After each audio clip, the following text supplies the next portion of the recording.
Kali ini, kita akan mencoba memasang dan mereview heatsink dari Jonesbow, yaitu dengan seri CR1200.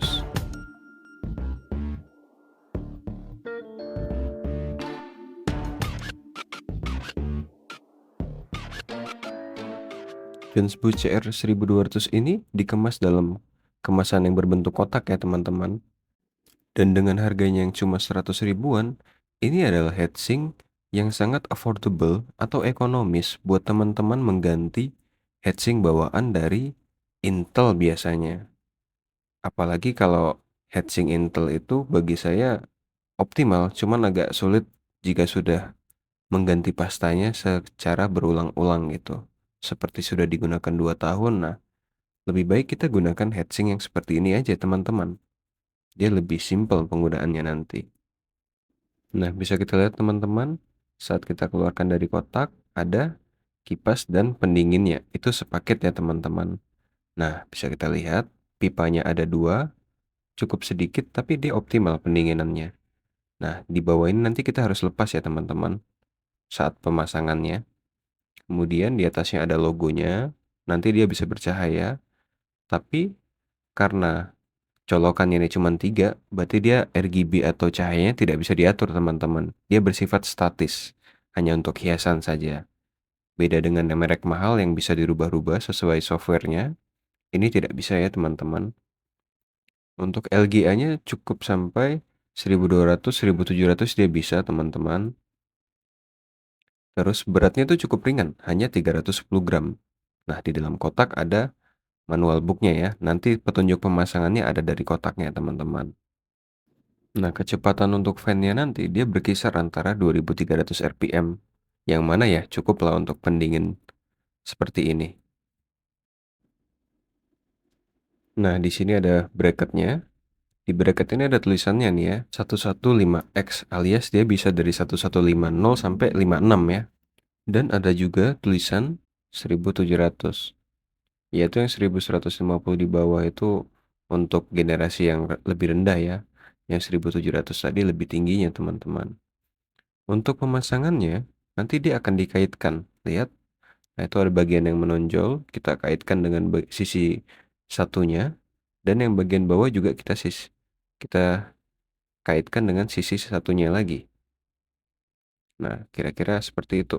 Tinggal dipasang saja pastanya, terus dikaitkan. Dan dia bisa jadi pendingin.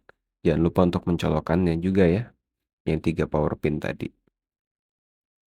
Nah, ini adalah dua bagian, dua part ya, untuk mencolokkan ke motherboardnya. Kalau tadi akan dikaitkan, ini akan dimasukkan ke motherboard di bagian yang lubang tadi, yang 1150 dan 1700-nya. Nah, untuk tutorialnya bagaimana? Mari kita lanjutkan. Di sini udah ada PC ya teman-teman. Kita buka dulu side panelnya dengan cara membuka baut dan menarik ke samping ya kalau di PC ini. Nah, nanti di dalamnya tuh lihat ada heatsink Intel yang masih standar alias stock cooler teman-teman. Nah, untuk si stock coolernya ini kita harus melepas 4 pengaitnya dulu di sisinya. Ini ada pengait di sini ya. Teman-teman putar ke arah berlawanan dari jarum jam alias ke kiri ya. Tinggal diputar aja terus ditarik pelan-pelan ya teman-teman. Tapi kalaupun dia rusak ya nggak masalah, soalnya kita mau ganti sebenarnya kan.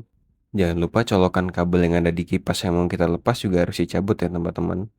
Nanti kalau nggak ketarik kabelnya. Nah, sudah terlepas teman-teman. Bisa kita lihat tuh ada kabelnya yang harus dicabut ya. 4 sisi itu yang kita putar tadi. Nah, sekarang kita bersihkan dulu sisa-sisa bekas pasta yang mengering di prosesor tadi teman-teman ya.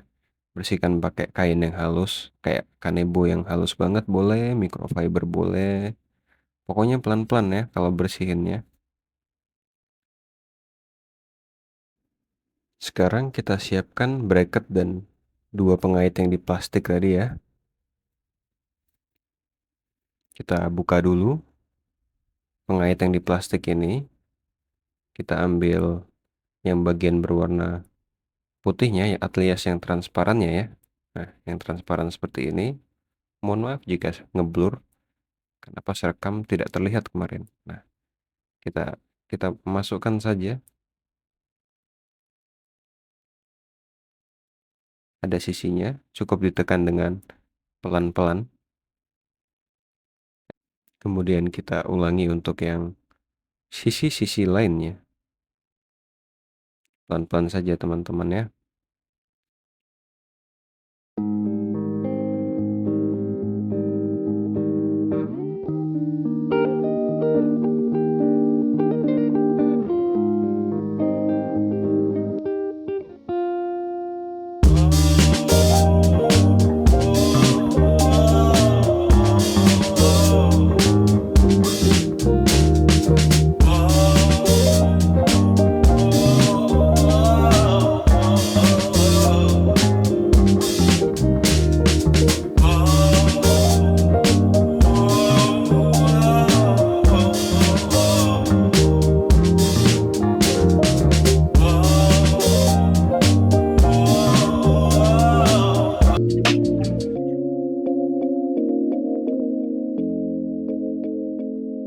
Oke, kita masukkan ke 4 lubangnya yang ada di motherboard.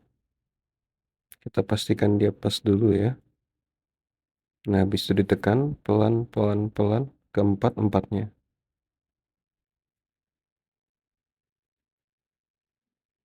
Setelah terpasang, kita harus pastikan dulu kita goyang sedikit ya.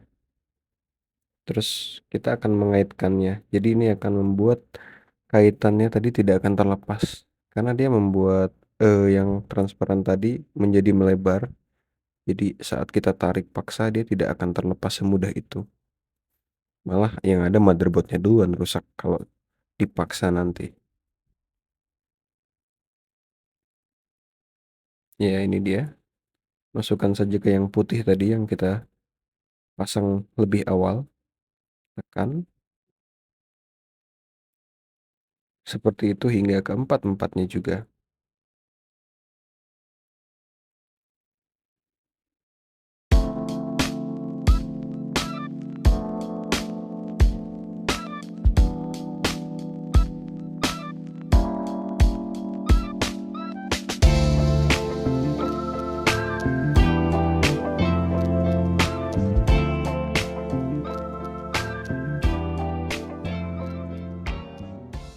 Baik, kita pastikan dulu nih kuat tidaknya. Setelah dikaitkan, kita geser. Oke, sudah kuat. Kemudian kita akan memasang pasta. Kita akan memberikan pastanya. Pasta yang saya gunakan adalah GD007 ya. Kita akan buat pastanya menyilang saja teman-teman. Kita buat silang alias tanda X gitu di atas prosesornya. Jangan terlalu banyak dan terlalu sedikit ya. Baik, sudah terpasang. Berikan sedikit titik-titik di areanya juga nggak apa-apa. Nah, yang di prosesor tadi kita lepas dulu. Jangan sampai ini tidak dilepas. Kalau ini tidak dilepas, thermalnya bakal tetap di prosesornya saja, tidak akan tersalurkan ke heatsink Jones Bow kita.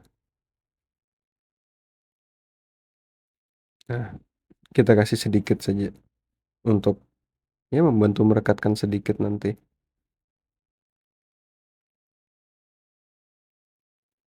Ini permukaannya jelas bersih ya karena baru dibuka.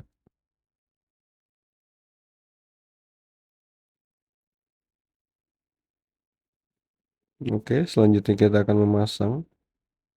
Kaitkan secara pelan-pelan ya teman-teman.